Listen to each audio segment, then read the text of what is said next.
Sebelum kita mulakan ceramah, majlis ingin menjemput Al-Fadhil Ustaz untuk memimpin bacaan selawat. Dipersilakan.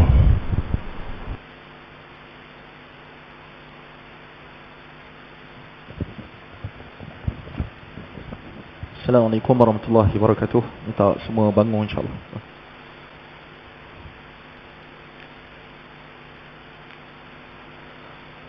Sallallahu ala Muhammad, sallallahu alaihi wasallam, sallallahu ala Muhammad, sallallahu alaihi wasallam. Ya Nabi salam alaika, ya Rasul salam alaika, ya Habib salam alaika, salawatullah alaika, sallallahu ala Muhammad, sallallahu alaihi wasallam, sallallahu ala Muhammad, sallallahu alaihi wasallam. Ashraqal badru alaina فانتفت منه البدور مثله كما رأينا قد يا وجه سروري وصلى الله على محمد صلى الله عليه وسلم صلى الله على محمد صلى الله عليه وسلم. أنت شمس أنا بدر أنت نور فوق نوري أنت إكسير وغالي أنت مصلاح صدوري صلى الله على محمد صلى الله عليه وسلم صلى الله على محمد صلى الله عليه وسلم.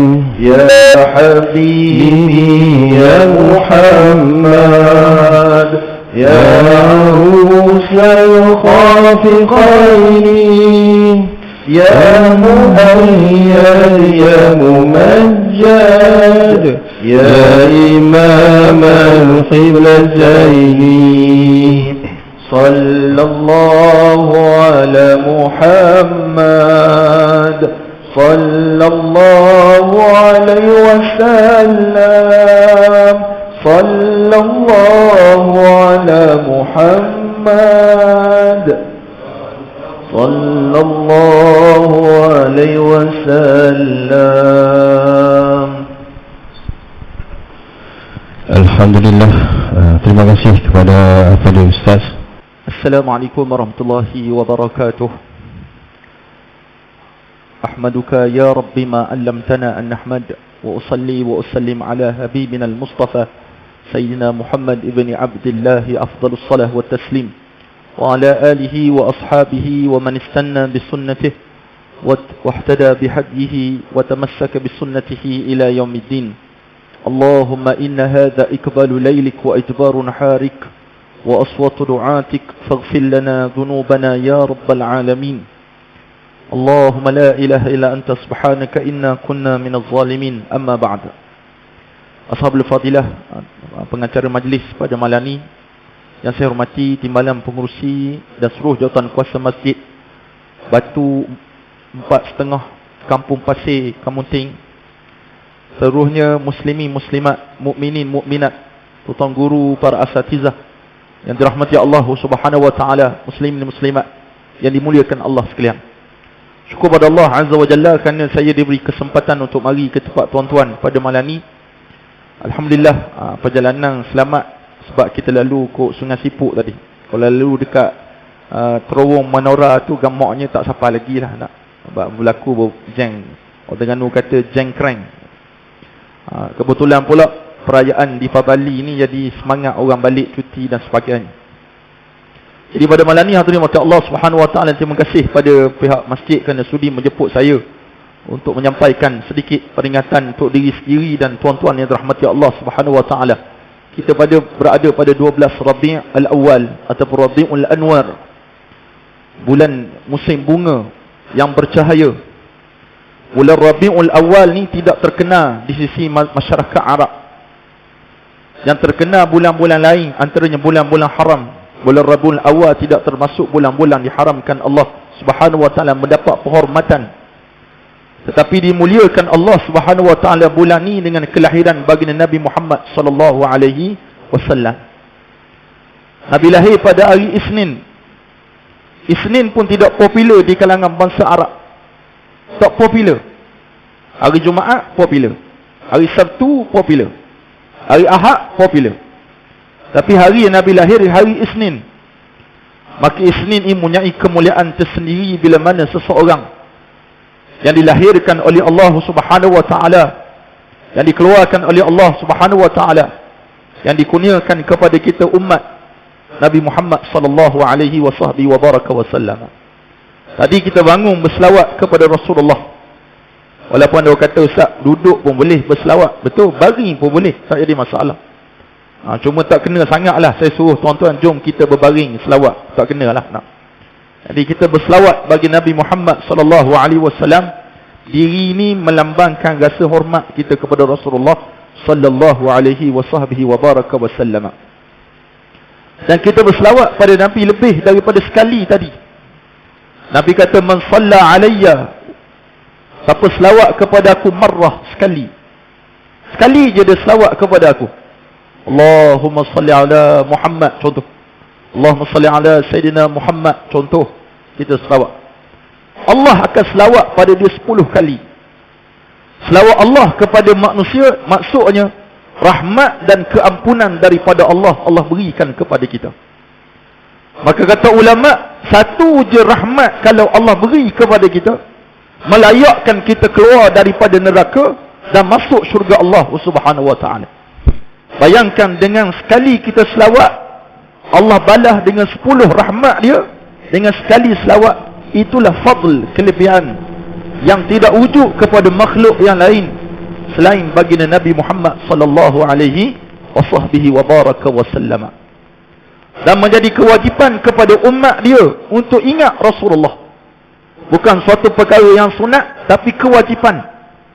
Bahkan ianya menjadi satu kefarduan dalam ibadat salat kita untuk kita menyebut nama Nabi Muhammad dengan berselawat kepada baginda Rasul sallallahu alaihi wasallam, terutama ketika mana kita membaca tahiyat akhir, menjadi rukun qauli untuk kita berselawat kepada Rasulullah sallallahu alaihi wasallam. Jadi tajuk pada malam ni tuan-tuan sekalian, syafaat baginda Rasul sallallahu alaihi wasallam di bumi mahsyar. Syafaat ni bermaksud kata ulama pertolongan daripada Rasulullah. Rasulullah boleh menolong umat dia di akhirat nanti. Ini terdapat dalam kitab-kitab hadis, yang mana hadisnya sahih, menceritakan kepada kita tentang Rasulullah menyatakan, syafaati li ahli al-kaba'iri min ummati, syafaatku, pertolonganku aku berikan kepada umatku yang melakukan dosa besar di atas muka dunia Allah Subhanahu Wa Taala. Punya sayangnya Rasulullah sallallahu alaihi wasallam kepada umat dia, umat yang melakukan dosa pun Allah bagi izin kepada Rasulullah untuk memberi syafaat. Inilah wasilah dan fadilah, maqam mahmud yang Allah berikan kepada Nabi Muhammad sallallahu alaihi wasallam. Sewaktu kita membaca doa selepas azan 5 kali sehari, Allahumma rabb hadhihi ad-da'wati at-tammah was-salatil qa'imah ati sayyidina Muhammadin al-wasilah wal fadilah والشرف والدرجة العالية الرفيعة وابعثه مقاما محمودا الذي وعدته. Kita baca doa tersebut, Nabi kata siapa baca doa tersebut, halat lahu syafaati, dia akan dapat syafaat daripada aku. Tapi kita kadang doa ni pun kita tak baca, kita sangat je, tak baca pun. Salah. Doa ingat pun kadang-kadang, bukan di kemunting tempat lain, Allah SWT. Tak ingat, doa lepas azam pun tak ingat. Teruk sangat ni, kalau tak ingat ni teruk sangat. Umur berapa pakcik? 80 dah. Berapa tak ingat? Tak belajar. Maka kena belajar. Benda yang basic yang kita amal dapat syafaat Rasulullah, salah satunya baca doa selepas azan. Kita minta apa? Ya Allah, kurniakan kepada Rasulullah sallallahu alaihi wasallam ni kedudukan yang terpuji, wasilah, fadilah, maqam yang tertinggi di sisi Allah Subhanahu wa taala. Maka antara kelebihan yang ada pada Rasulullah, dia boleh tolong umatnya. Siapa dia umat Nabi? Kitalah tuan-tuan macam Allah Subhanahu wa taala, umat Nabi Muhammad sallallahu alaihi wasallam. Maka kata ulama, hadzan nabiyyul ladzi laula jalalatuh lam yukhlaqil khalqu la jinna wala bashara. Kalau tidak kerana Nabi kita Muhammad sallallahu alaihi wasallam dan kemuliaan yang wujud kepada Rasulullah dan keutamaan dia, Allah tidak akan mencipta makhluk, tidak akan mencipta jin dan tidak akan mencipta manusia. Sebab Nabi SAW, kita semua ni ada. Maka banyaklah bersyukur kepada Allah Subhanahu wa taala. Lebih-lebih lagi kita menjadi umat Rasulullah SAW. Kita tidak dibangkit menjadi umat Nabi Musa, Nabi Isa, Nabi Yunus, nabi-nabi sebelum Rasulullah. Tapi kita menjadi umat Nabi Muhammad SAW yang Allah muliakan kita dengan firman-Nya, kuntum khaira ummah, kalian ini adalah sebaik-baik ummah. Kita semua ni sebaik-baik ummah.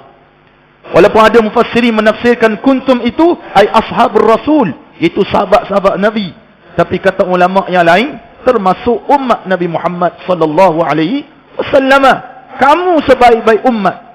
Kita semua tuan-tuan macam Allah. Kita ummatan wasata, umat pertengahan. Kita juga umat yang akhir, tapi utama sekali Allah Subhanahu wa taala akan kedepankan kita di akhirat nanti. Maka pada malam ni tuan-tuan Allah Subhanahu wa taala sekalian, saya ingin membicarakan dengan tuan-tuan dalam masa yang sangat sebentar ini tentang satu hadis Nabi sallallahu alaihi wasallam yang panjang, kita cuba ringkaskan sehabis baiklah insya-Allah.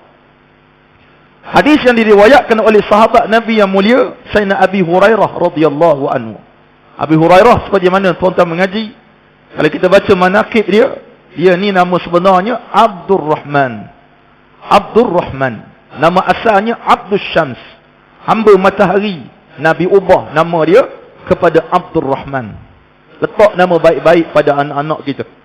Ni minat sangat cerita Doraemon, letak anak nama Nobita. Jangan. Letak nama baik-baik kepada anak kita.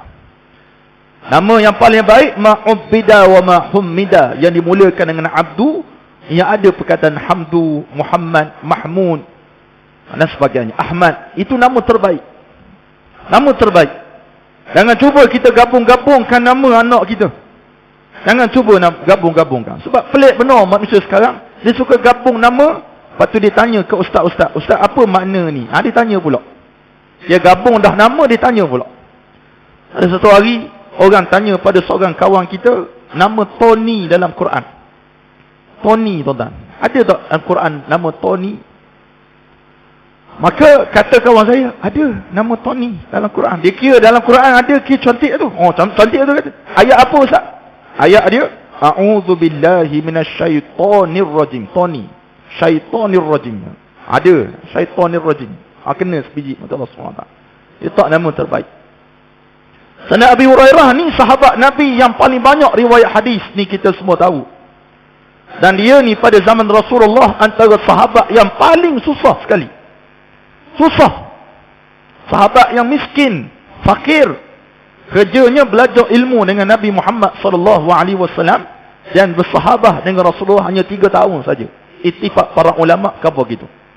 Dia lewat masuk Islam, tapi dia ni kata aku sibuk dengan Rasulullah. Kalau orang muhajirin sibuk dengan perniagaan dia, orang ansar sibuk dengan kebun-kebun dia, aku sibuk dengan Rasulullah SAW. Ada 2-3 sebab lah. Salah satunya mulazamah dengan Rasulullah. Tu pada anak-anak, kalau nak jadi pandai, cari belajar dengan tok guru, kena mulazamah dengan tok guru. Sentiasa follow tok guru. Di mana-mana ada muka dia. Tolong Tok Guru dan sebagainya. Itu untuk dapat barakah daripada guru tersebut. Sayyidina Abi Hurairah juga terkenal kepada seorang sahabat yang miskin seperti mana saya sebut tadi tuan-tuan sekalian. Pernah satu ketika dia duduk dekat tengah jalan menunggu para sahabat yang lalu. Moga-moga ada sahabat yang mengajak dia makan. Maka lalu ketika itu Sayyidina Abu Bakar As-Siddiq radhiyallahu anhu wa ardah. Lalu Sayyidina Abu Bakar, Sayyidina Abi Hurairah duduk tengah jalan. Duduk tengah jalan buat benda? Nak tunggu sahabat. Maka sampailah Abu Bakar depan Sayyidina Abi Hurairah. Maka Sayyidina Abi Hurairah bagi salam kepada Sayyidina Abu Bakar dan minta Sayyidina Abu Bakar membacakan beberapa ayat Allah yang dia tahu. Kata Sayyidina Abi Hurairah, sebenarnya aku tahu semua ayat-ayat Allah dalam Quran. Tapi saja je aku tanya kepada Sayyidina Abu Bakar, supaya apa lepas dia jawab soalan aku, dia akan tanya pada aku, mu buat apa kat tengah jalan ni? Aku akan jawab, aku lapar. Pasti dia akan ajak aku makan. Tapi Sayyidina Abu Bakar ni jawab soalan aku, kemudian dia berlalu tanpa bertanya. Sepatah pun tak tanya.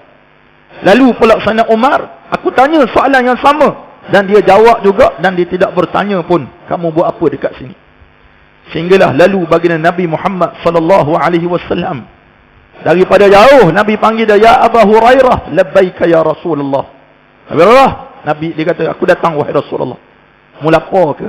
Dia ambil tahu terus. Kamu lapar ke? Macam tuan-tuan lapar ke kedak sekarang ni? Kalau lapar saya habiskan awal. Sebab kita ada makan lepas ni. Kalau tak lapar lama sikit. Lapar ke kenyang sekarang? Tuan-tuan tegang ke? Down ke apa sekarang ni? Tak down ni. Tuan-tuan okey ke? Tak down okey insyaAllah. Tuan-tuan faham ke saya bercakap ni? Kau kemunting cakap utara saya tak berhenti lah. Walaupun duduk di Perak dah 17 tahun ni. Minta maaf dan minta Allah subhanahu wa ta'ala. Jadi hadis ini riwayat Sayyidina Abi Hurairah. Dia kata satu hari Nabi SAW dibawa datang dengan daging. Nabi suka daging apa tuan-tuan? Yang ni semua jawab kalau bagi jawapan. Mesti kita jawab Nabi suka kambing. Betul? Betul. Nabi suka kambing. Tapi Nabi makan kambing kata setengah riwayat 6 bulan sekali Nabi makan. Kita makan kambing ikut sunnah. Hari-hari mengambing.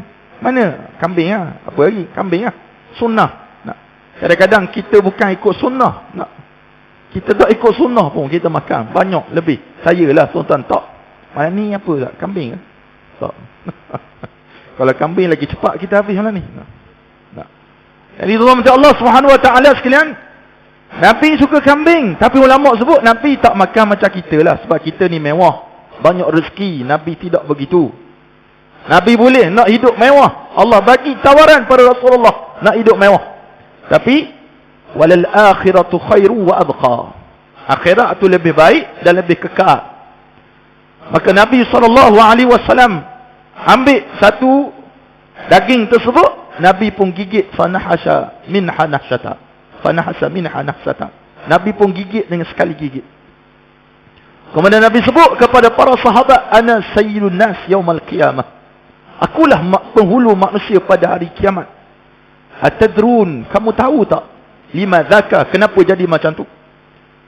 Nabi tanya kepada para sahabat tengah makan, cerita bab hari kiamat. Kita tak pernah cerita bab kiamat tuan-tuan tengah makan.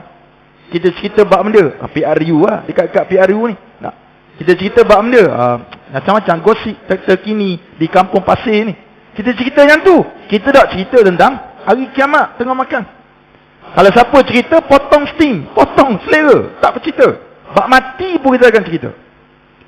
Maka ketika itu Rasulullah mengatakan kepada para sahabat, dibangkitkan manusia yang dulu dan yang kemudian di satu tempat yang satu, iaitu namanya mahsyar. Kita akan dibangkitkan oleh Allah Subhanahu wa taala tuan-tuan sekalian. Keluar daripada kubur kita, tuan-tuan meninggal di Kamunting, saya meninggal di Ipoh. Kita keluar masing-masing. Tak kala mana Israfil meniup sangkakala, maka kita wajib keluar, baihu atau baikru. Suka ke tak suka, kena keluar. Dan orang yang pertama keluar daripada kubur, Nabi kita Muhammad sallallahu alaihi wa baraka wasallam. Tetapi dirujuk dalam kitab Bahrul Mazi ada. Saya tengok ada jadual jilid 1 belajar, tapi dia berada pada jilid 17 insya-Allah. Nak cerita Nabi nombor 1 keluar. Dan diikuti oleh para sahabat dan semua makhluk termasuk kita. Kita keluar daripada kubur dalam keadaan hufatan uratan ghurla. kaki ayam, telanjang bulat. Tak pakai apa tuan-tuan sekalian. Sekarang kita pakai kain pelikat, cap gajah terbang, gajah duduk, gajah bersandar, kita pakai baju, pakai jubah. Bila keluar daripada kubur, hufatan kaki ayam, uratan, telanjang bulat, ghurla ni kuluk lelaki yang kita kerak waktu bersunat tu bercantum balik tuan-tuan macam Allah Subhanahu Wa Taala. Maka riwayat lain Sayyidatuna Aisyah berkata, ya Rasulullah, tak malu ke kita waktu tu? Tak malu ke kita waktu tu keluar daripada kubur tak pakai apa-apa? Sekarang malu tak tuan-tuan mari ke masjid tak pakai baju? Malu. Tapi ramai kat luar sana tak malu bila mereka melakukan maksiat kepada Allah. Mereka dedah aurat tak malu. Mereka buat maksiat kepada Allah tak malu. Mereka berani mencabar Allah terang-terang, mereka tak malu. Ini normalisasi dosa yang sedang berlaku di hadapan kita. Orang mendedahkan aurat, kita tak rasa apa. Tengok pembaca berita, dedah aurat, tak rasa apa kita. Kita rasa normal. Ini masalah, musibah yang sangat besar. Maka kata Nabi SAW, wahai Aisyah, ketika itu tak ada masa dah kita nak sibuk urusan orang lain. Likulli mri'im minhum yawma idzin sya'nu yughnih. Masing-masing ketika itu sibuk dengan urusan masing-masing. Maka keluar kita daripada kubur, walaupun duduk sebelah kubur isteri kita, kita takkan tanya, kaifah haluki ya habibati, mu apa khabar? Macam mana duduk kubur lama ni? Macam mana kita? Tak ada masa. Mana dalil dia? Yauma yafirrul mar'u min akhihi wa ummihi wa abihi wa sahibatihi wa banihi likulli imri'in minhum yawma idzin sya'nu yughnih. Hari yang di mana lari habis seorang daripada saudaranya, daripada mak dia, daripada bapa dia, daripada isteri dia, suami dia, daripada anak-anak, masing-masing sibuk urusan masing-masing. Maka ketika itu kita keluar daripada kubur, kita dihasyarkan oleh Allah, dibangkitkan, dihimpunkan oleh Allah di padang mahsyar. La zilla illa zilluh. Tak ada sebarang teduhan kecuali teduhan arasy Allah Subhanahu Wa Taala. Tak ada. Masjid ni hancur, rumah kita hancur, semua hancur. Tak ada pokok kecuali arasy Allah. Arasy Allah saja. Itu pun diberikan kepada manusia-manusia istimewa. Seperti mana tuan-tuan lah orang rajin mari ke masjid mulazamah. Wa rajulun qalbuhu mu'allakum bil masajid. Yang mulazamah mari masjid subuh ada, zuhur ada, asar ada, maghrib ada, isyak ada. Orang ni terbaik tuan-tuan macam Allah. Ketika tu tuan-tuan macam Allah Subhanahu Wa Taala kata Rasulullah, "Fabalaghan nas minal karbi wal ghammi ma la yutiqun wa la yahtamilun." Maka ketika itu manusia menghadapi suasana yang sangat dahsyat, tak dapat mereka tanggung betapa teruknya ketika mana berada di mahsyar. Sebelum tu Nabi kata watadnu syamsu minhum, direndahkan matahari atas kepala mereka. Kita leni tuan-tuan, kalau matahari panas kita masuk rumah, masuk kereta on aircon, bila tapi ke akhirat not on aircon kat mana tuan-tuan? Nak cari kipas kat mana?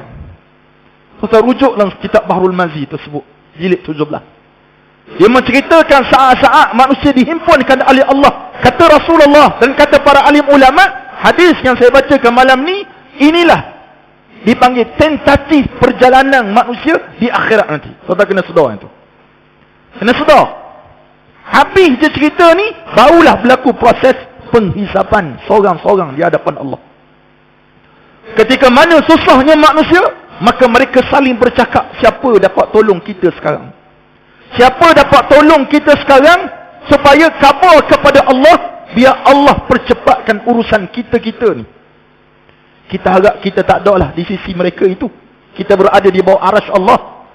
Arasy Allah ni maksudnya di bawah kesenangan, keistimewaan yang Allah beri, dan Allah tak beri pada orang-orang senang-senang gitu je. Kita harap yang tu. Kita harap kita tidak termasuk di kalangan orang yang pergi ke Nabi-Nabi ni. Maka yang pertama ada yang berkata, alaikum bi Adam. Kamu kena pergi jumpa dengan Nabi Adam alaihissalatu wassalam. Kamu kena pergi jumpa Nabi Adam. Fayatuna Adama, maka mereka mendatangi Nabi Allah Adam alaihissalam. Bila mereka bertemu dengan Nabi Allah Adam alaihissalam, para anbiya berada di atas singgah sana masing-masing. Mereka orang istimewa, tak sama macam kita. Maka bertemu dengan Nabi Allah Adam AS. Mereka berkata, ya Adam, anta abul bashar. Wahai Adam, kamu bapa manusia. Qad khalaqaka Allahu biyadih. Allah cipta kamu dengan kekuasaannya. Wa nafakha fika min ruhih. Allah tiup ruh kepada kamu. Wa amara al malaika bisujudi lak. Dan Allah perintahkan malaikat untuk sujud kepada kamu. Ala tarawna ma balagana. Mu tak nampak ke apa itulah sampai kepada kami sekarang? Boleh tak tolong kami sekarang? Ni manusia. Sebut kepada Nabi Adam. Apa jawapan Nabi Allah Adam AS? Inna Rabbi qad ghadibal yawm. Ni kata Nabi. Nabi ni sadiqul masduq. Yang benar lagi dia benarkan perkataan dia. Tu tak kena sedar yang tu. Nabi kata Nabi Adam, sesungguhnya Tuhanku sangat marah pada hari ini. Yang tak pernah Allah marah sebelum ini macam ini. Dan selepas ni Allah takkan marah seumpama ini. Innahu qad nahani 'anil syajarah fa'asaitu. Allah marah sangat hari ini, kata dia kepada manusia yang datang bertemu nak minta tolong. Aku dulu pernah ditegah untuk jangan dekat dengan satu pohon. Fa'asaitu, aku langgar. Nafsi, nafsi, nafsi, diri aku, diri aku, diri aku. Izhabu ila ghairi, pergi cari orang lain. Cari orang lain. Nabi Adam kata, diri aku, diri aku, diri aku. Tu Nabi, tuan-tuan. Kita ni walaupun nama Adam, bukan Nabi. Bukan Nabi. Sampai pernah ulama' mengatakan, kalau kita datang di mahsyar dengan amalan 40 Nabi ada pada kita. 40 Nabi itu amalan dia ada pada kita, pun kita rasa gentar depan Allah Subhanahu Wa Taala. Begitulah Nabi Adam AS. Dia merasakan dosa dia buat tu Allah tak ampun lagi. Sampai dia rasa tak boleh nak tolong anak cucu dia. Izhabu ila Nuh, kamu pergi jumpa Nabi Nuh AS. Fayatuna Nuha, maka mereka mendatangi Nabi Allah Nuh AS. Tanya minta tolong juga, wahai Nuh, anta awwalur rusul ila ahli al-ardi. Qad sammaka Allahu 'abdan syakura. Wahai Nuh, kamulah rasul pertama yang diutus kepada penduduk bumi. Allah namakan kamu 'abdan syakura, hamba Allah yang bersyukur. Kamu tak boleh tolong ke kami sekarang? Nabi Nuh jawab juga seperti mana Nabi Adam jawab. Allah marah. Aku dulu ni pernah berdoa kepada Allah. Tengok dia bagi hujah. Kenapa dia tak boleh tolong? Dia bagi sebab kenapa tak boleh tolong. Aku dulu pernah minta tolong kepada Allah. Berdoa kepada Allah. Dan Allah tegur aku sebab aku berdoa. Doa, tuan-tuan. Para Nabi tak pernah buat dosa macam kita. Kita celik mata dosa dah. Nombor satu buat. Bukan baca Alhamdulillah. Bukan yang selalu. Apa berita terbaru? Bola KL City lawan dia malam ni. Final AFC. Tengok tu dulu. Bukan Alhamdulillah tu. Saya lah tuan-tuan Dok Ramon. Tengok lu. Ada mesej bila masuk. Tak sebut Alhamdulillah. Ketika tu hadirin mati Allah Subhanahu Wa Taala kata Nabi Nuh. Apa kesilapan dia? Nabi tak silap sebenarnya. Nak sebut silap ni salah. Sebutan silap. Sebab mereka ni maksum. Selamat daripada melakukan dosa kecil, dosa besar. Mereka dijaga oleh Allah Subhanahu Wa Taala. Apa berlaku kepada Nabi Allah Nuh? Seperti mana kita baca surah Nuh. Nabi Nuh berdakwah kepada kaumnya 950 tahun berdakwah. Tu tak boleh bayang tak? 950 tahun. Siapa paling tua kat sini? Ada 90 umur? Ada? 100 ada? Tak ada. Yang paling tua siapa? Kalau orang yang terkenal kat Malaysia, Tun Mahathir lah. Tua. Kita bayangkan Nabi Allah Nuh AS berdakwah kepada kaumnya 950 tahun. Apa kata Nabi Nuh dalam Al-Quran? Inni da'autu qaumi laylan wa nahara. Sesungguhnya aku berdakwah kepada kaumku malam siang. Maksudnya 24 jam non-stop. Bersungguhnya. Walam yazidhum du'ai illa firara. Tak bertambah orang yang ikut aku kecuali ramai yang cabut lari belakang.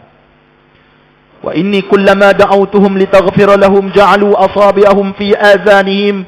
Tak kala mana aku berdakwah kepada mereka supaya kamu ampunkan dosa mereka, mereka ambil jari-jari letak dalam telinga masing-masing. Ni gambaran nak sebut tak nak dengar Nabi Nuh. Sebab apa? Aku tak saya dengar. Aku tak nak dengar. Ja'alu asabi'ahum fi azanihim wastaghshaw thiyabahum. Ambil baju, tutup muka. Wa asarru wastakbaru istikbara. Tak kala mana 950 tahun mereka tak tahan. Nabi Nuh tak tahan sangat dah. Nabi Nuh berdoa kepada Allah, Rabbi la tazar, ya Allah, jangan tinggalkan atas muka bumi ni seekor pun orang kafir macam Allah SWT yang lawan Allah. Jangan tinggal. Kalau tinggal mereka melahirkan orang akan menentangmu pula. Maka Allah perintahkan Nabi Nuh buat bahtera. Bahtera ni bukan sekejap, tempoh masa lama buat. Allah tak kata kun fayakun, jadi maka jadilah. Tak, dia buat. Buat pula atas bukit. Buat pula atas bukit, tuan-tuan mati Allah. Ketika tu kaum dia kata, aku rasa Nuh ni gila dah. Mana ada orang buat kapal atas bukit, orang buat tepi laut, tepi sungai. Mereka ejek Nabi Nuh AS. Nabi Nuh kata, kamu nak ejek, ejeklah.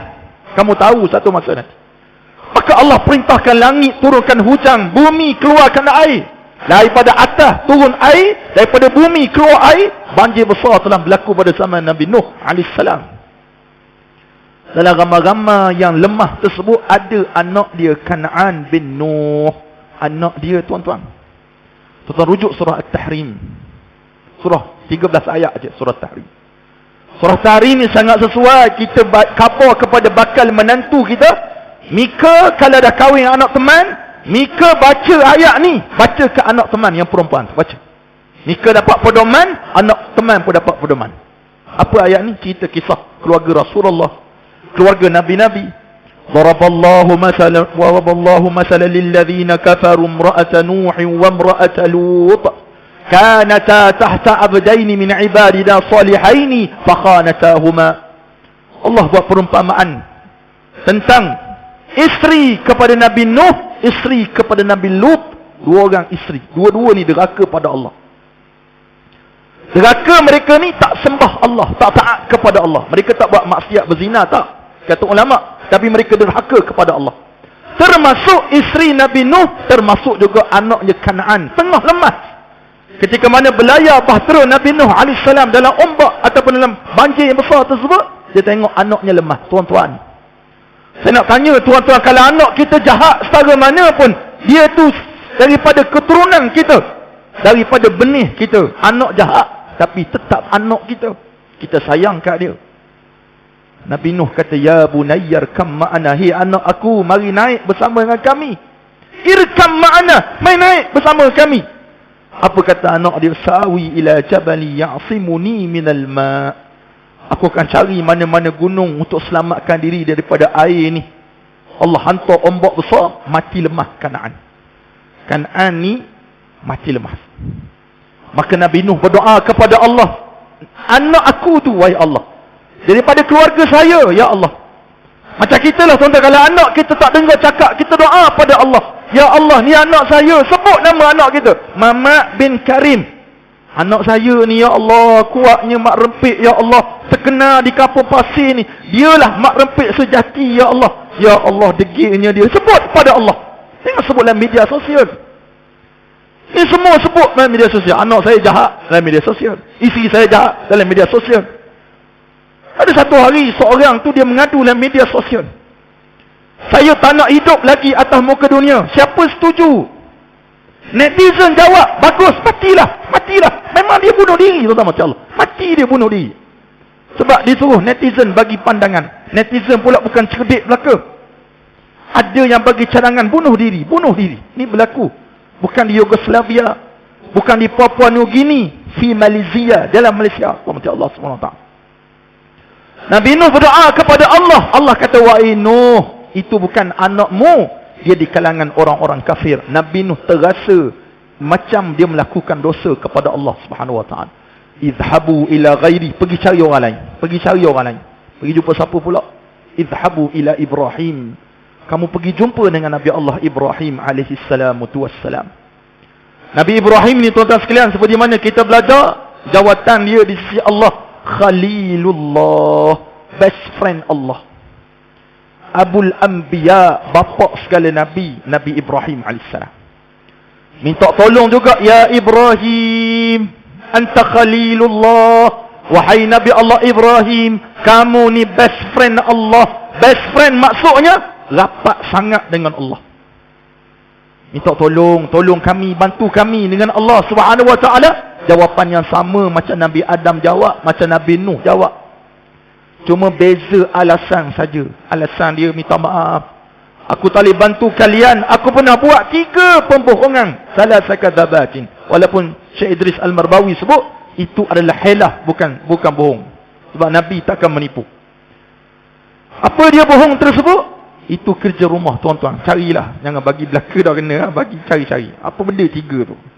Tu kerja rumah. Dapat jawapan, WhatsApp kat saya. InsyaAllah. Nombor telefon saya bagi nanti. Nabi Ibrahim kata pergi cari orang lain. Idhabu ila Musa. Pergi cari Nabi Musa AS. Siapa Nabi Musa? Kalimullah. Yang berkata-kata dengan Allah tanpa perantaraan Jibril AS. Nabi Musa AS, Nabi yang paling banyak kisah dalam Al-Quranul Karim. Sebab dia mendapat umat yang paling kepala pengat dalam dunia ni. Umat Bani Israel. Nabi Musa AS. Minta tolong kepada Nabi Musa. Nabi Musa jawab seperti mana jawapan daripada 3 Nabi yang lain. Cuma bezanya dia kata, aku pernah membunuh 1 jiwa yang Allah tidak perintahkan aku membunuhnya. Carilah orang lain. Cari orang lain. Idhabu ila Isa. Kamu kena cari Nabi Allah Isa AS. Jumpa pula Nabi Isa dalam riwayat Imam Tirmizi, lam yadhkur dzamba, tak sebut apa silap dia. Tapi jawapan sama je. Seperti mana nabi-nabi sebelum itu tak boleh tolong. Dalam riwayat Imam Al-Bukhari disebut oleh periwayat tersebut, dikatakan Nabi Isa tak boleh tolong sebab dikata ketika itu umat dia Bani Israel, golongan Nasrani ni, mereka mengambil Nabi Isa menjadi Tuhan. Maka Nabi Isa malu kepada Allah Subhanahu wa ta'ala. Itu riwayat Imam Al-Bukhari. Last kali kata dia, izhabu ila Muhammad sallallahu alaihi wasallam. Baru masuk tajuk kita pada malam ni, tuan-tuan Allah Subhanahu wa ta'ala. Tadi mukaddimah baru. Saya tengok 18 kali dah pusing kaki. Saya 18 kali pusing kaki, maknanya lengah lah tu. Saya biasa duduk lengah. Saya baru ni pergi maulid dekat Melaka. Maulid ni saya jarang ikuti program-program maulid ni. Kalau habaib tu biasalah, pergi majlis duduk lama. Saya ada satu masalah, tak duduk lama sebab saya ada masalah di punggung saya tu, ada luka. Kesan duduk lama tu. Jadi bukan isu tu sebenarnya. Saya nak tengok ada seorang sebelah saya, namanya Tok Guru Ustaz Zulkifli Ismail, Mudir Baitul Qura yang boleh fatwa Kerajaan Negeri Melaka. Orang kecil duduk sebelah saya. Saya dekat 30-40 kali pusing kaki. Sebab program tu dekat 3 jam duduk saja. Walaupun duduk atas sofa ala-ala Arab tu, tapi letih, tuan-tuan. Saya duduk atas kursi lagi seronok. Tapi saya tengok, masya-Allah, hafizahullah, Tok Guru ni kaki dia sekali 2 tu je asa pusing kaki lah, tak pusing. Saya kata keluar biasa. Hebat. Nak hebat, tuan-tuan. Macam tuan-tuan lah, ada juga tak pusing kaki. Hebat lah tu, insya-Allah. Tapi ramai pusing kaki macam saya juga. Tak apa tuan-tuan, insya-Allah. Nabi dah pergi bertemu Nabi kita Muhammad sallallahu alaihi wasallam. Akhirnya mereka berkata, ya Muhammad, anta habibullah. Wahai Muhammad, kamulah kekasih Allah. Kalau Nabi Allah Ibrahim Khalilullah, best friend Allah. Nabi Musa Kalimullah. Kalimullah ni mana boleh bercakap dengan Allah. Kalaulah Nabi kita Muhammad sallallahu alaihi wasallam gelarannya Habibullah, kekasih Allah sallallahu alaihi wasallam. Kekasih Allah. Qad ghafarallahu laka ma taqaddama min dhanbika wa ma ta'akhkhar. Allah telah ampun dosamu yang dulu dan yang kemudian. Kamu tak nampak ke kami macam mana sekarang? Maka ketika itu Allah Subhanahu wa taala, kalau nabi-nabi lain yang saya sebutkan nama dia tadi mengatakan nafsi dan bagi hujah kenapa dia tak boleh tolong, ketika itu Nabi kita Muhammad sallallahu alaihi wasallam azan. Tak. Ketika itu Nabi kita Muhammad sallallahu alaihi wasallam tidak begitu.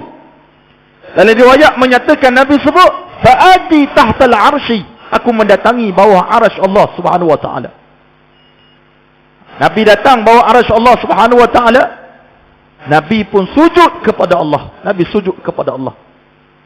Tak kala mana Nabi sujud kepada Allah, dalam riwayat tersebut menyatakan Allah mengilhamkan kepada Rasulullah madah pujian kepada Allah yang khas untuk Nabi puji Allah ketika itu, yang tidak pernah Allah beri kepada makhluk selain kepada Rasulullah sallallahu alaihi wasallam. Tidak dinyatakan apa dia pujian tersebut. Tapi makhluk tak pernah puji Allah macam tu. Maka Nabi diberi ilham dan Nabi memuji Allah dalam sujud dia kepada Allah Subhanahu wa taala. Itu sebab antara tempat yang paling mustajab doa waktu sujud kepada Allah. Yang punggung kita ke atas, dahi kita bawah daripada punggung, itu waktu mustajab doa, tuan-tuan sekalian. Kena banyak doa dalam solat kita. Kita dah doa, kita nak doa lepas sembahyang, itu tak apa. Cuma banyak doa. Tapi Tok Iman jangan buat gitu. Lama benar dia berdoa. Dia tak doa lepas sembahyang, dia doa waktu sembahyang. Letihlah makmum kat belakang nak. Mana kalau kita sembahyang seorang, sunat ke, dia sujud tu lama, tuan-tuan, macam Allah Subhanahu wa taala. Jangan niat sujud supaya dahi hitam, jangan gitu. Dahi hitam bukan bermakna ada kesan sujud sempurna. Tu mana berat badan terlebih boleh juga, tuan, macam Allah Subhanahu wa taala. Dahi hitam. Macam saya lah, berat badan terlebih. Jadi tuan, macam Allah Subhanahu wa taala, ketika tu Rasulullah sedang memuji Allah Subhanahu wa taala, maka dinyatakan dalam hadis tersebut, dikatakan kepada Rasulullah, ya Muhammad, wahai Muhammad, irfa' ra'sak, angkat kepala kamu. Kamu angkat kepala kamu. Sal, mintalah.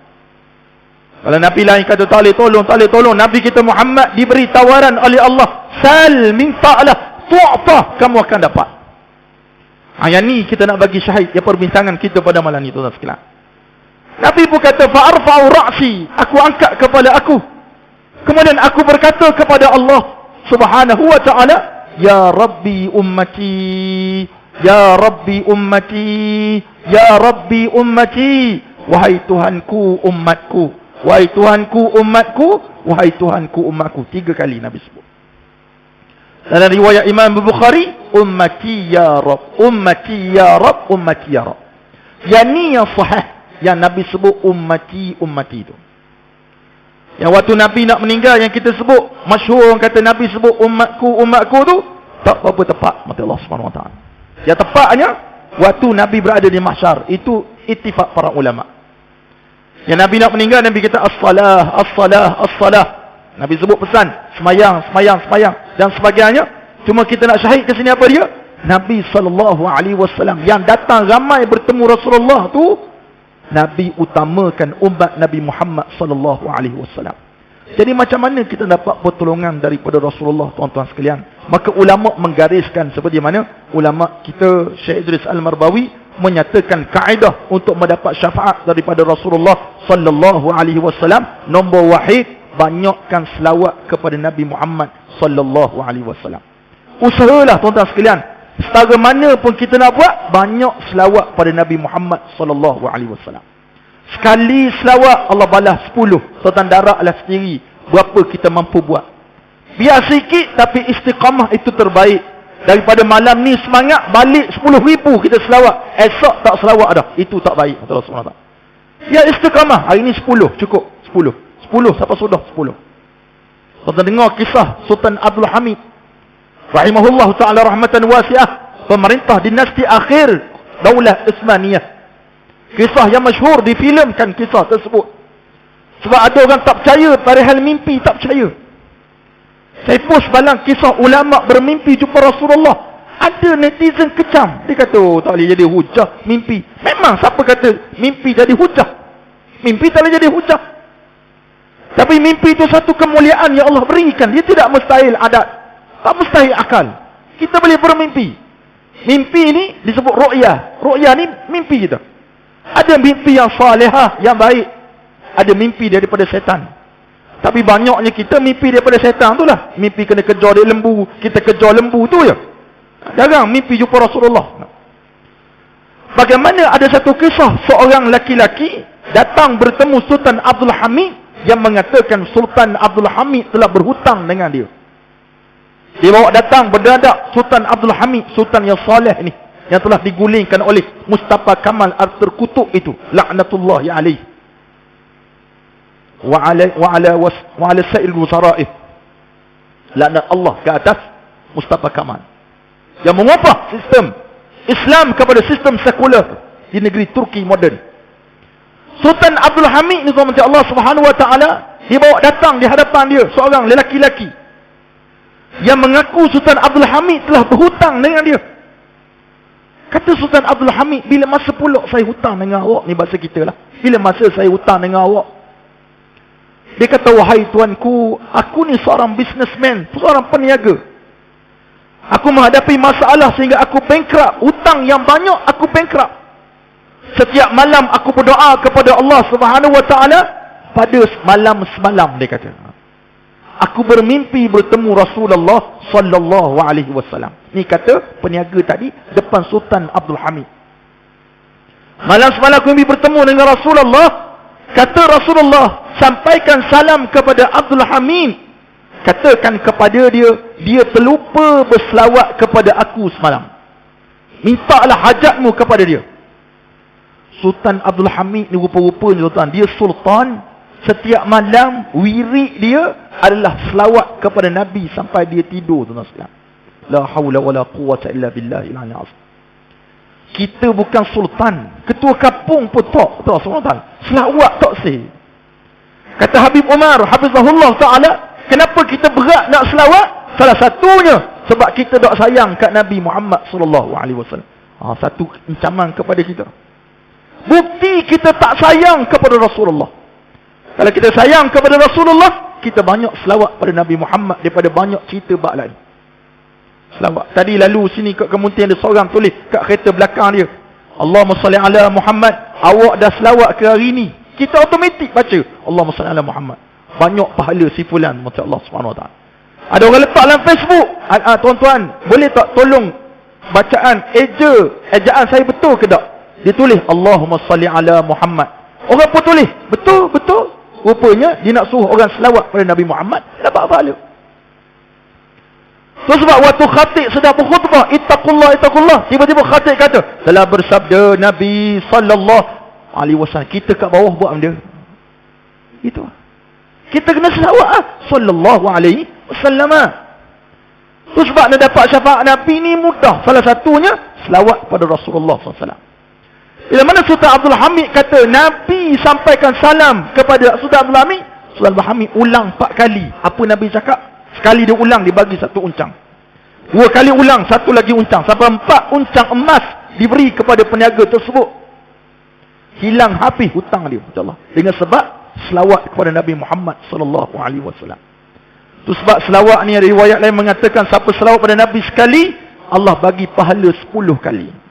Allah hapuskan dosa 10 dosa. Allah angkat darjat 10 darjat. Kita kalau dapat darjat dalam negeri Perak ni tuan-tuan, gembira rasa. Dapat PPT, PJK, JIP, AMP, DPMP, apa lagi atas saya tak ingat dah. Setakat tu je. Kalau kita belajar kat UPSR, PMR, kalau saya dulu UPSR, PMRU, PMR, SPM, STP, tu dunia di sudut CJ. Bangga dah kita sebut. Tapi kalau kita dapat pangkat ni PPT, mula patut pula dapat PJK. Kalau dapat pula AMP, kita rasa bangga. Siapa ada orang sanggup bayar nak dapat pangkat, betul Allah. Adalah negeri-negeri yang buat bayaran. Nak pangkat boleh, saya bayar. Ada yang kantor baru ni banyak tu. Cuma nak sangat perkataan datuk tu, kita bangga sebab dapat orang panggil kita datuk. Tok. Saya datuk juga tuan-tuan. 5 anak saudara dah. Cucu saudara dia. Ketika tu artinya macam Allah Subhanahu Wa Taala 10 darjat Allah bagi. Hantar. Pangkat yang besar. Sekali selawat. Ada orang kata ustaz dah banyak sangat pangkat payah juga. Ni orang gila jawapannya, orang gila. Yang banyak cakap ni orang gila. Dia main-main dengan hadis Nabi sallallahu alaihi wasallam. Orang mengejek hadis Nabi sallallahu alaihi wasallam. Mengejek hadis Nabi ni macam hina Rasulullah. Laku pada zaman Nabi sallallahu alaihi wasallam, Nabi kata, "Wahai sahabatku, kalau bangun daripada tidur, jangan celup tangan dalam bekas." Sebab orang Arab biasa ada bekas tepi katil dia untuk celup tangan. Sebab Nabi kata, kamu tak tahu kat mana tangan kamu landing waktu kamu sedang tidur. Kita tahu tak tangan kita kat mana waktu tidur? Ada mungkin celah kangkang, mungkin dengan gaul ketiak, macam mana tak tahu. Kotor. Ada seorang sahabat, dia kata, saya tahu ya Rasulullah. Saya tahu kat mana tangan saya. Dia nak hina Nabi SAW. Dia nak peli Rasulullah. Bangun pagi esok, tahu tak tuan tangan dia kat mana? Dalam riwayat mengatakan, tangan dia tu dalam lubang punggung dia. Allah SWT. Allah balas on the spot. Jangan main-main dengan Rasulullah SAW. Maka kaedah yang pertama kata ulama, banyak selawat pada Rasulullah SAW. Yang kedua tuan-tuan macam Allah Subhanahu Wa Taala sekalian, ikut perintah Rasulullah dan tinggalkan larangannya. Kita berada pada marhalah akhir zaman. Dekat dah dengan kiamat, tuan-tuan. Allah orang sibuk cara bab Imam Mahdi. Orang sibuk bicara tentang Malhamah Al-Kubra, peperangan yang besar, Armageddon dan sebagainya. Orang cerita tentang berlakunya banyak peristiwa-peristiwa pelik. Maka kita juga tidak terkecuali untuk kita melihat salah satu peristiwa peliknya, maksiat bermaharajalela dalam negara kita. Maksiat bermaharajalela. Dalam TV, luar TV, dalam internet, luar internet. Orang melakukan maksiat kepada Allah tanpa rasa segan, silu kepada Allah Subhanahu Wa Taala. Salah satu puncanya, tuan-tuan, yang saya nampak, kita tidak menghidupkan bi'ah suasana macam saya kecil-kecil dulu. Saya kecil dulu, tuan-tuan, macam tuan-tuan lah, kecil-kecil dulu, jiran-jiran cakna kepada jiran-jiran yang lain. Anak dia buat dajal, anak dia nakal, jiran akan tegur. Bagi tahu kepada jiran, Mina, anak kamu ku tengok terjun lombong. Oh, terima kasihlah khabar. Balik kita, rebuk kena rotan. Sebab laporan telah sampai kepada mak kita. Saya teringat waktu saya kecil dulu, saya nakal. Tengok muka, tahu dah, nakal. Kat sekolah, saya lah orang paling nakal di sekolah. Sampai cikgu panggil saya bukan Bakri lah, setan dia panggil. Setan ni gelaran jahat sungguh ni. Muka ni sebagai tempat tamparan cikgu-cikgu je. Jumpa cikgu, kelepar, tu biasa. Tarik saibeng, biasa. Ketuk ketampi, tu biasa, tuan-tuan. Allah SWT. Sebab kita gangster di sekolah. Tengok satu hari saya pukul seorang cucu kepada best friend arwah mak saya. Gerang sangat kat dia ni, ngada-ngada, saya pukul. Saya tak suka orang mengada-ngada ni. Saya pukul dia. Dia mengadu pada opah dia mari jumpa saya. Kita tengah peki basikal. Dulu susah, basikal pun buat sendiri. Cari sikit-sikit komponen, beli sikit-sikit buat basikal. Tengah peki basikal, opah dia mari. Keri, dia panggil saya Keri. Tak panggil piu lagi lah. Tak ada piu lagi waktu tu. Tak bertanding lagi. Keri. Muncul tak panggil kera. Keri dia kata. Bapa orang faham panggil bapa ni kenapalah? Limazalah. Kenapa mu bahang ni pukul? Kena terjemah pula. Kita kan satu Malaysia.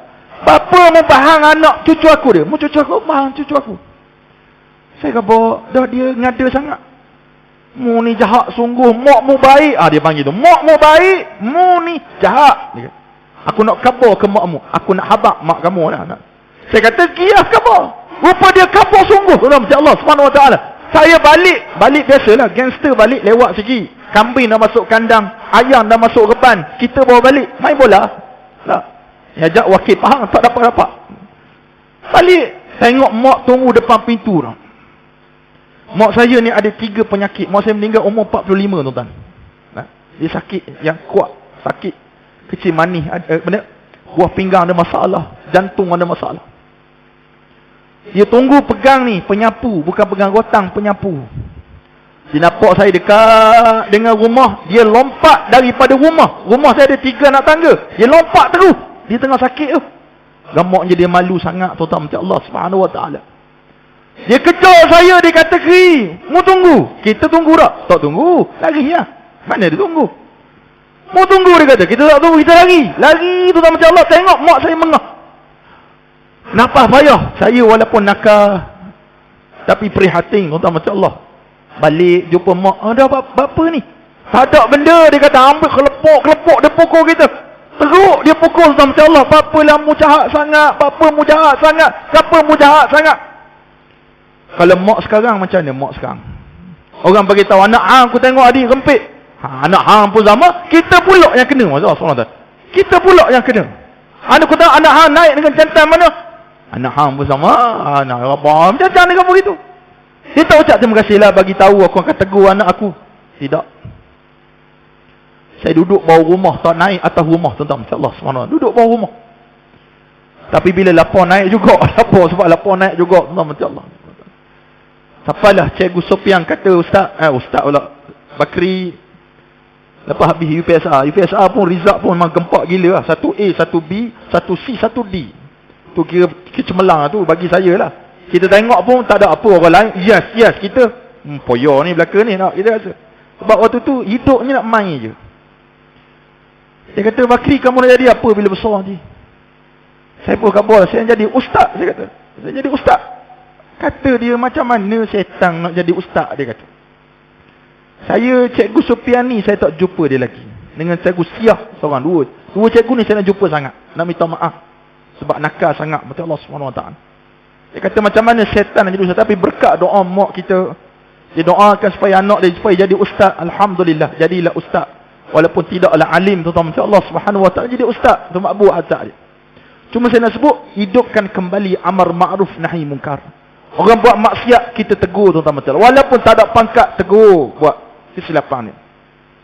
Yang terakhir sekali, tuan-tuan, Allah SWT sekalian, untuk mendapat syafaat baginda Nabi Muhammad SAW, kalau tuan-tuan ada duit lebih, pergilah dekat Masjidin Nabawi, ziarah Rasulullah.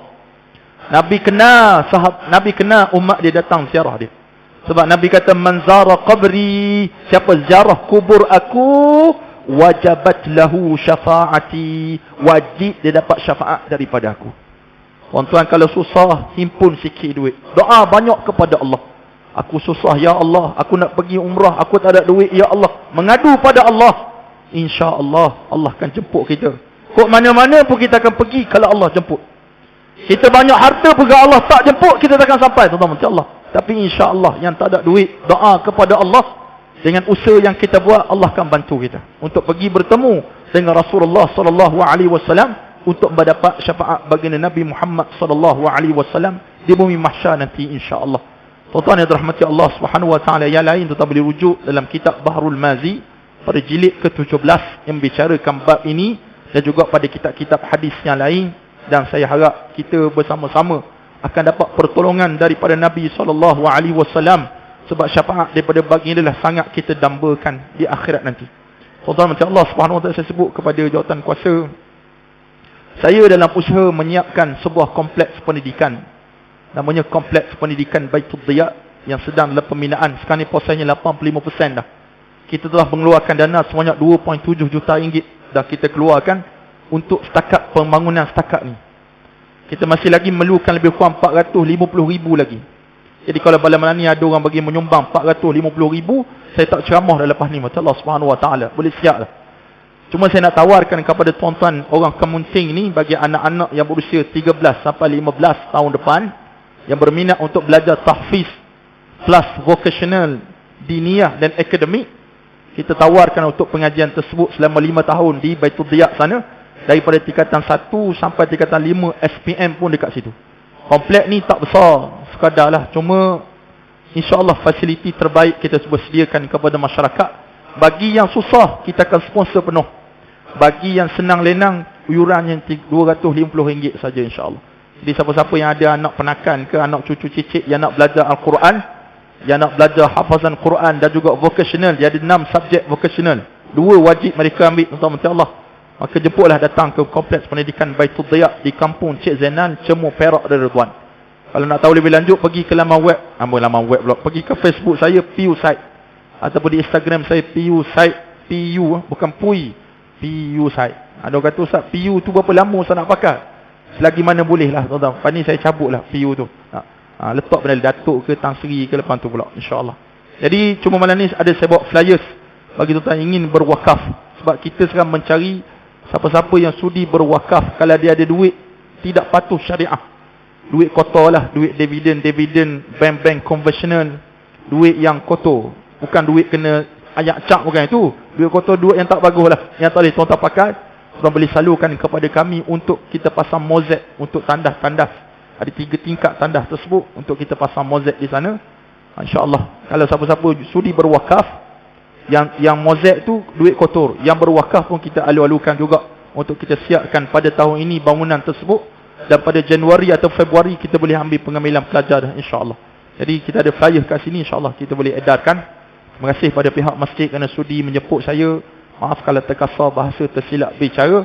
Wabillahi taufiq. Wassalamualaikum warahmatullahi wabarakatuh. Izinkan saya membacakan serba sedikit biodata tentang penceramah jemputan kita pada malam ini. Al-Fadhil Ustaz Piyu Said dilahirkan dan dibesarkan di Kampung Baluk, Kuantan, Pahang, dan sekarang beliau menetap di Ipoh, Perak. Dari bidang pendidikan, beliau memiliki ijazah kepujian Syariah Islam dari Universiti Al-Azhar, Mesir. Ustaz P. Said juga adalah salah seorang finalis dan telah menjuarai rancangan pencetus rumah untuk musim yang ketiga terbitan Asro Oasis.